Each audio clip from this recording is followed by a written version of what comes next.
16h-20h, c'est Virgile sur M.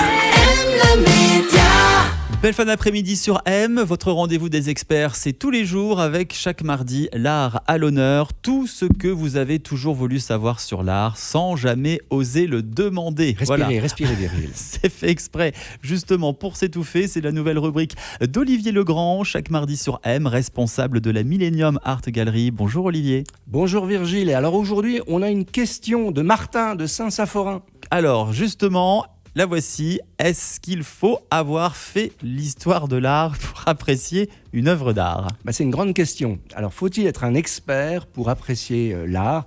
Je vous invite à plonger dans un grand débat artistique.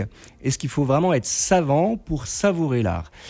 L'art, cet univers mystique où les couleurs parlent, où les formes évoquent les émotions et où chaque œuvre semble avoir une histoire secrète. Mais voilà, souvent on se retrouve devant une toile, devant une sculpture ou un montage moderne et on se gratte la tête en se demandant c'est censé représenter quoi ce truc ? Faut-il avoir un diplôme en histoire de l'art pour apprécier ces chefs-d'œuvre ? Non, non et non, résolument non, c'est ferme et définitif, Virgile. Prenons un exemple connu. La Joconde de Léonard de Vinci. Ce tableau, célèbre dans le monde entier, attire des millions de visiteurs au Louvre et pourtant, combien parmi ces visiteurs connaissent les détails historiques ou techniques de cette œuvre ? Peu, j'en suis sûr, mais cela ne les empêche pas d'être fascinés par le sourire énigmatique de Mona Lisa. Vous êtes d'accord avec moi ? La beauté de l'art réside dans sa capacité à toucher chacun et il n'y a pas besoin d'être expert pour ça.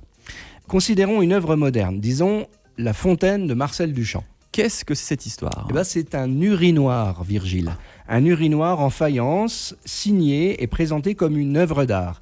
Et ici, l'art ne se réside pas dans la technique ou la beauté traditionnelle, mais dans une idée, dans un concept.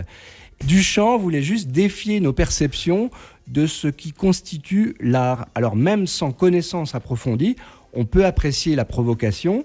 L'air de rien, l'urinoir s'est vendu aux enchères plus de 2 millions de dollars à un certain Dimitri Daskalopoulos, un homme d'affaires grec, qui déclara que pour lui, acheter cet urinoir de Duchamp représentait l'origine de l'art contemporain. Cependant, un peu de connaissance peut enrichir l'expérience. Oui, par exemple, en sachant que la nuit étoilée de Van Gogh a été peinte lors de son séjour dans un asile. On peut regarder l'œuvre du coup sous un angle différent et percevoir la tourmente et l'espoir dans les tourbillons du ciel nocturne.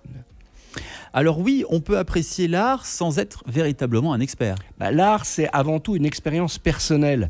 C'est une rencontre entre une œuvre et un spectateur. Chacun y trouve son chemin, guidé par ses émotions, ses pensées et son imagination. Je vais citer Picasso dans une critique d'art. C'est un peu cliché, d'accord, mais c'est efficace. L'art lave notre âme de la poussière du quotidien. On n'a pas besoin de connaître la composition de cette poussière pour apprécier le nettoyage.